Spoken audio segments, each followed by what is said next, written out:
Hello everyone, this is Leo. Welcome to my channel. So I'm going to do the busy GM efficient prep video. So I'm going to talk about session 78. I will talk about what happened during that session, what are the takeaways, what I used from my prep, what I didn't use, what I had to make up on the spot, everything, with the goal always to make my next prep better.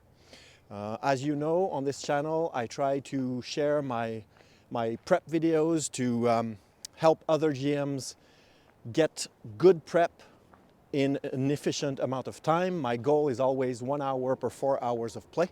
So that's what we were aiming for last time. We did some prep. You can watch the video on the prep. I'll put a link in the description below. And before I start, well, first of all, I'd like to say that I added some pretty mean enemies and I almost had a TPK. So I'll get to that at the end, but let's say the end of the session was pretty hectic. So I've got my little list here. I'm back in Montreal. I've got a plane overhead. It's quite sunny and warm. The green is in the trees. It's fun. It's fun, you know. As you know, in my last prep, I decided to try to create a kind of a little action mini game, or let's say for each section of my prep, which is aimed at 1 hour or so of play, or 1 hour and a quarter or and a half. I want to have, of course, the necessary elements for the story, but I also want to have ammunition for an eventual action scene of some sort. It can be some spying, scouting, it can be a chase, it can be some dangerous cliff face or whatever. Something that will risk the bodily functions of our PCs. So when we started the session, we had the PCs arrive in Yeferon Island. There was this the witch Morozina with her veil, her spiritualist veil, that had a great speech to start with and a description of the location. I had the image in the book. And so all of that played as I planned. Made quite an impression on the players. They were thinking, okay, we really have to get through this island as fast as we can because it's haunted and we don't want to get stuck here. And then they started moving through the ruined city, the ghost town. Lots of descriptions there, lots of atmosphere. I had always the scouts of the group are in front and they are rolling vigilant and discreet to see if they are seen and if they see what's up in front of them. And so they saw the great alley. I sort of described on the spot this great alleyway with more imposing buildings and statues that led to this square with the Manaud statue in the middle and the elf singing for the wraiths. And all of that shrouded in this kind of permanent mist billowing over the scene. So the wraiths were sort of mixing with the smoke, the smoke effects, and my players decided to not explore that part of the story, because of course they're intelligent and they're prudent. So they kept on going. They split towards the crack. Okay, just changed hands there. So they went to the crack in the cliff, and they knew about the crack because Bartho, I changed the story a bit, Bartho gave them all the information they needed. So they didn't need to find the corpse, the map or whatever. They just went straight there because Bartho, when he went, got to the crack and then was wounded by a Garoug and had to leave Elmendra and the rest of the crew to the rest of the adventure. So he missed, a bit like in Symbaroum, he missed the important part. So they were walking towards the cliff, and I had the Garougs attack, 2 of them. I gave them a corrupting attack. I gave them, like, they were corrupted by the island because this is a corrupting island. So since I said that Bartho met them before, then I needed to have them be corrupted and abomination-like. So they had a few buffs like that. I just found a map. I took a 5-minute break, found a map on the internet. We did a little combat. They were destroyed pretty quickly. So the players felt good about themselves. They spent a lot of powers and received corruption. And of course, once the battle was over, they discovered that they would not vent the temporary corruption, and they made a strong check or a resolute check to try to resist getting an extra one from the island. And I told them every hour this would happen. And so that put some pressure on them, I can tell you. And so then they went down this cliff. So the end of I believe the end of the first hour and a half of play was the Garoug battle. Maybe we did the cliff as well, I can't remember. But when they got to the cliff, I did a sort of a mini game there. So one of those action scenes, and I made it up on the spot because, of course, I hadn't really thought of what the mechanic would be. So what I decided is that they said that they were tying each one of them with a rope, and they told me the order they were going in. So the first going down would roll either quick or strong, because they were climbing in, easy to climb passage in the cliff. It wasn't like a sheer cliff. And so they did that, and if they missed the roll, then he'd start slipping. I'd give them one extra roll to try to, actually the one behind would have a roll of strong to try to pull on the cord, on the rope, without falling himself. And then if he fell, then another one would need to do the same thing with increasing difficulty. So it could have a domino effect. And so a few of them, of course, missed their rolls. There was a lot of laughs as all the characters were trying to pull and not be pulled, and they were taking 1d4 damage, ignoring armor on those falling events. And actually, the barbarian Mirizin was the one that resisted and sort of held the whole crew together, because if they had all failed, then it would have been quite a painful tumble to the bottom, and I would have caused more damage. So that was a nice little mini game there. Then they went into the tunnels in the crack, went all through the natural caverns and all the way to the man-made tunnel. All of that I played pretty much by the book.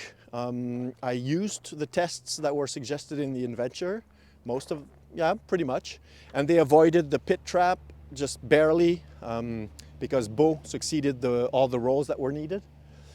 And what I do in those instances is I just ask for rolls without necessarily telling exactly why I'm asking for rolls.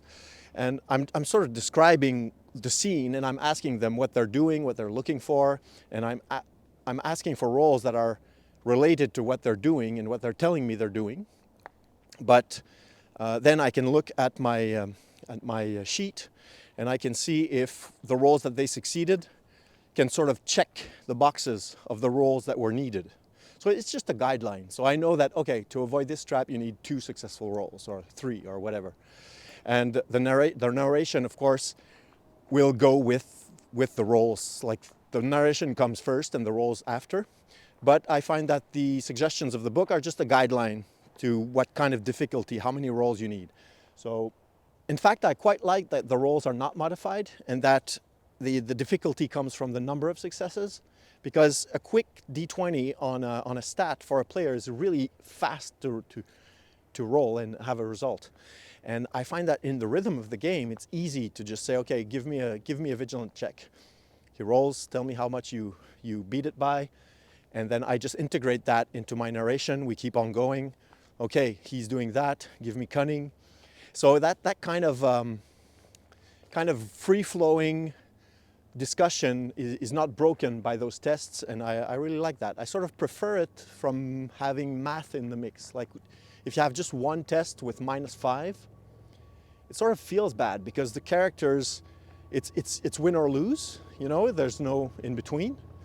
The character often feels bad because his chances might be quite bad, because -5 is a lot. But this trap is supposed to be hard to find, and so you're trying to follow the rules, like at least -3. If you do the same thing but using multiple rolls, like, probably if we do the math, multiple rolls will probably equate to approximately the same odds of succeeding, at least succeeding the both versus succeeding once with a -5. And the difference is that it gives some granularity to the roles. It's more easy to describe when you interpret the roles and integrate them into the narrative. And I think it's a better feeling for the players because they get to roll. They sort of get a second chance at many times. They feel that, okay, I missed that roll, but then I get this second roll that I could succeed. And maybe there is a modifier on the second roll because I missed the first one. But you see, it sort of muddles up a bit of the math, makes it simpler. And I don't know, it flows. It's easy for me to manipulate as a tool to create risk and create rhythm and also create participation, because I can spread the roles among the players. So it's a bit like the group checks in D&D. It's that kind of mentality. So yeah, so they went through the tunnels. They found the door with the runes. I did have them do a cunning so they could understand, to get the hint that probably the code for this door is a phrase, and each word is represented by an icon. So I had to tell them that outright at some point, because they were trying to solve it, like just staying there and looking at the objects and trying to figure out something, I don't know, out of thin air. And I told them, well, you know, with your knowledge, the lore master did the cunning roll, and I said, with your knowledge, you know that somewhere the code must be inscribed, because you don't want to forget the code and then this door becomes unopenable forever. So it must be there, and usually the Symbaric lords would have a phrase or something, a bit like what you found in the Tomb of Dying Dreams. So they went back to Galdag's Isle, they found the phrase, they came back, they forgot, they had spotted the possibility of a trap going, you know, with the Manaud runes, I'm sorry. And when they found the phrase, and then they went back in the tunnel and they forgot to put their finger on the rune, and they got slashed just like they did in Tomb of Dying Dreams. So that was ridiculous. But hey, you know, they just messed up. And so once that was done, they decided to go see what the end of this natural tunnel was, because, you know, the natural tunnel was crossing the man-made tunnel, and so there was a little bit of a tunnel going just like a dead end on the map, and I decided that was emerging from the ground, because I described this natural tunnel once they left the mountain regions. I described it as a kind of a worm tunnel, and it was really round and in the earth, so it would be normal that this worm would exit somewhere. And so they went out. They saw that they were behind the Ziggurat, that there was a big crack in the wall. I was hoping that they would go around and look up and see the queen at the top of the Ziggurat. But what they did is that they went through the crack, they went along the base of the pyramid, and when they got to the corner, they saw the armies. And they thought, holy shit, that's a lot of Garougs. And I described them as, you know, something really a bit half Roman and half maybe Persian, and that kind of weird vibe that I like to put in the Symbaroum stuff. And they had with them 10 Death Knights, because my players have more XP than what is recommended for this adventure. And I just thought, okay, I'll just buff them a bit. The first one in line was the Templar Ludome. She went to the corner for some reason. They were expecting trouble and they put her in front. She's not discreet at all. She missed completely her discreet roll. She was seen by some of the soldiers that were near, and she went back and told the others, okay, don't come up. There's lots of, you know, we need to get out of here. And they talked about it so long that I just had one Death Knight with 6 soldiers, Garougs soldiers, just pop up around the corner and charge them. And that was really, really fun. And it was an epic battle. They were discombobulated. Is that a word? Discombobulated. You can tell me in the comments if that's a word. But they were completely flat-footed, and they tried to, you know, to do their best, but they were all over the place. They weren't organized. Lodome got in front. She got slashed, ignoring armor, got a pain threshold wound on her arm, and I have house rules for that. So so she would have. We use the advanced player's guide rules, where the arm is at disadvantage, for like disfavored for any rolls that needs that arm. So she was bleeding profusely, you know, fighting for her life. It was really epic, and the other players tried to help her as much as they could. Everybody got wounded, and yeah, it was crazy. It was crazy. And at some point, was she down? No, she wasn't down. Maybe there was another player that was down, and they brought him up. And so it was close to a TPK. Like the first time in years that we got close to a TPK. And my players were they were almost under shock. They were really silent and concentrated, and they were pessimistic. I mean, they were preparing emotionally for the worst, and that was pretty cool.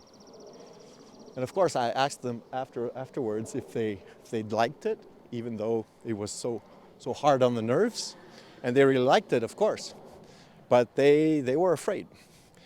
And I was pretty surprised, because I really like I want to say something here. There's one thing that I really like about Symbaroum, is the fact that the battles are they're quite swingy. They can be, at least. And the monsters that are dangerous are often a bit of glass cannons. Like, they're really hard hitting, but they won't last more than 2 or 3 turns, you know. Of course, at this point, there was a lot of Garougs helping this Death Knight, and Garougs are really tough. They had a little armor. They all have 15 toughness. You know, they're not easy minions. They're really tough. They don't have a pain threshold. They don't care. So you have to really whittle them down to the end. They never surrender. They can't be afraid. I mean, it was pretty gnarly, as I would say Hanker Infernal. Okay, so yeah, we did that battle. They successfully used a banishing rune to get some to flee. They destroyed the Death Knight. They had to go all in and put all their ingenuity and a bit of luck. They had some bad rolls at the beginning that didn't help. And once the battle was done, they fled. And of course, the 2 Garougs that were banished were running back to the rest of the army. So, and one of them went to check, and they saw that the Garougs were getting to the front lines. And so I had them all roll quick, a bit like in D&D. So that was another mini game or group check. They all rolled quick. They went as fast as they could. And if they had, let's say, half and half, then it would be like a partial success. If they had more than half succeed, then it would be a success. And their goal was to get to the tunnel, go down under the ground before reinforcements could run them down. And as they were running, I told them that when they were crossing the crack in the wall, they saw 3 Death Knights galloping towards them, because the Death Knights, of course, would be the first ones to get there. And so they were, holy shit, they were really afraid. Like, my plan at this point was that if they failed the group check, the group quick check, then of course it would depend on the level of failure. So each failure beyond the middle point would give one of these Death Knights a free attack on one of the characters as they jumped in the hole. So they had the opportunity to get slain just as they were falling in the hole. And what happened is that one of the characters, he's like, it's a mystic, but he has Strangler, he's has a left-hand dagger. He's an assassin type. And he decided to sacrifice himself to protect the rest of the group. So he said, okay, I'm going in front of the group, in front of this hole in the ground, because I want all the group to jump down, and I'll be the last one to jump down. And so he chose to confront these Death Knights. And luckily, because they didn't miss that much, only one of them got a hit in before he jumped in the hole. And he parried, he successfully defended against this attack. And that was so epic. And then, so he fell in the hole, and then they saw the other Death Knights sort of jump over the hole with their horses. So it was a truly satisfying, epic ending. Actually, it wasn't the total end of this session. We went further. That was the second block. So we had still 1 hour and a half to go. And so they went back to the door. They successfully unlocked the door because that mystic guy is also a very good player, and he had, you know, he did the right deductions for the symbols, and he found the combination, and they went through. And then I had this was my ending scene, so I had to make something cool out of it.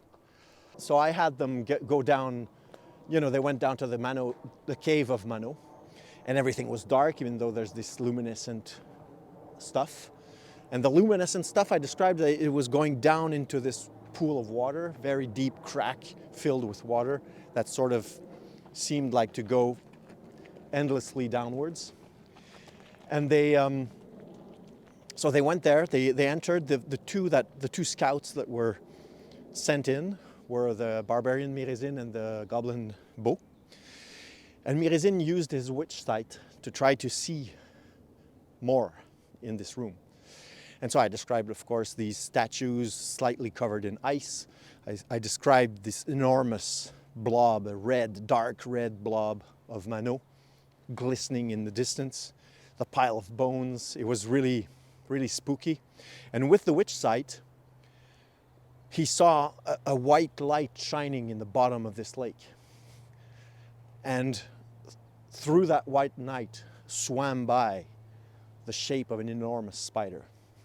And my thinking was, as I said in my prep, I had decided that Manaud is the guardian of the gateway to the spirit world. He sort of guards the way to Oroke. Oroke, when the spider Oroke was wounded, she retreated into this crack and went down into the spirit world because for some reason, maybe there's a node down there, I don't know, who cares? There's like a gate that lets you easily go into the spirit world at this point, at this area, maybe it's the magic of Manaud that also, you know, nourishes this pool and this gateway. So they had all this witch sight vision. He saw the face of the priest emerge from the side of Manaud and the other faces in the body. And they were like, what the fuck? They knew that they had to meet a priest. And luckily, again, my player that plays this mystic assassin, I described that the priest had this circlet of gold on his forehead and that there was a Manaud cross in the middle. And that's what gave them the idea that this might be the priest, because they were at a loss to what to do.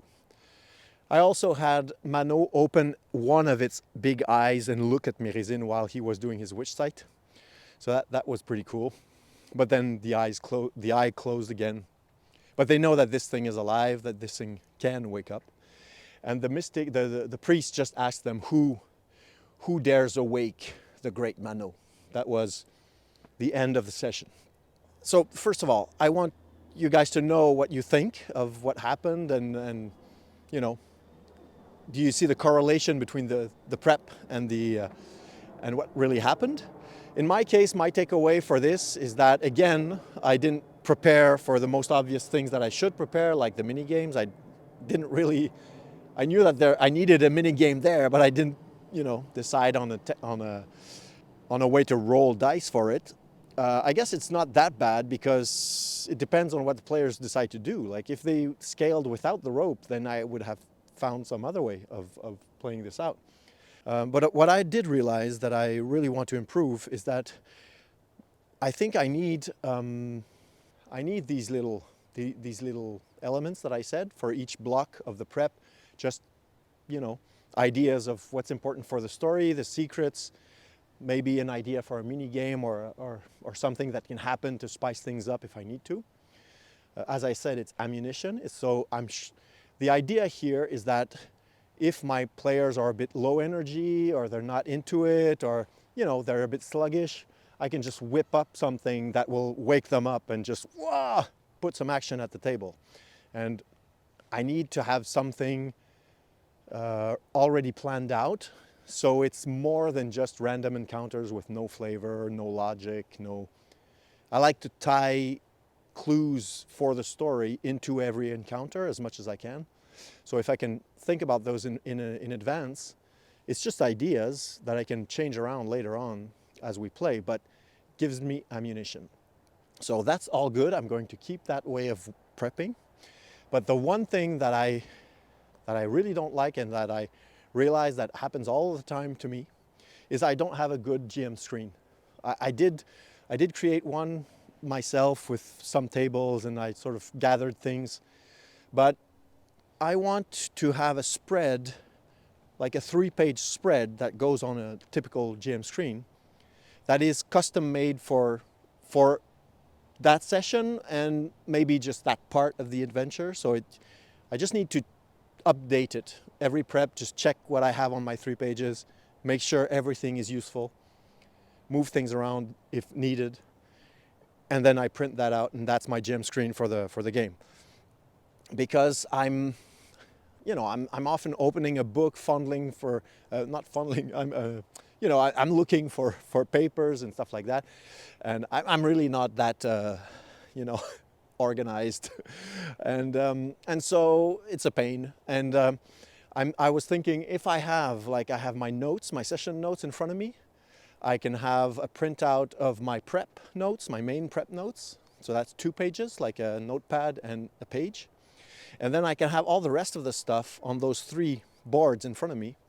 So normally I shouldn't need to open the book that much, or I can leave it open at the page of where we're at, just in case I need to check something. But all the important stuff should be already there in front of me. So that's what I'm aiming for my next prep. Once again, thanks for being there. Thanks for listening to these long, rambling shares of what's going on in my table. I hope that it can be of some use to you. As always, if you want to support the channel and what I do, I'm a real GM with a real busy life. I'm not a professional YouTuber, but I do have an adventure that you can check out at it's called Playing with Goblins. It's really funny. I think it's a pretty fun adventure, and it has tons of maps and stuff that you can use either for the adventure or on your own, in your own world. You can check that out. There's a link in the description below. Keep it light, keep it bright at your table, and keep Davokar dark and deadly. Okay, see you next time. Bye-bye.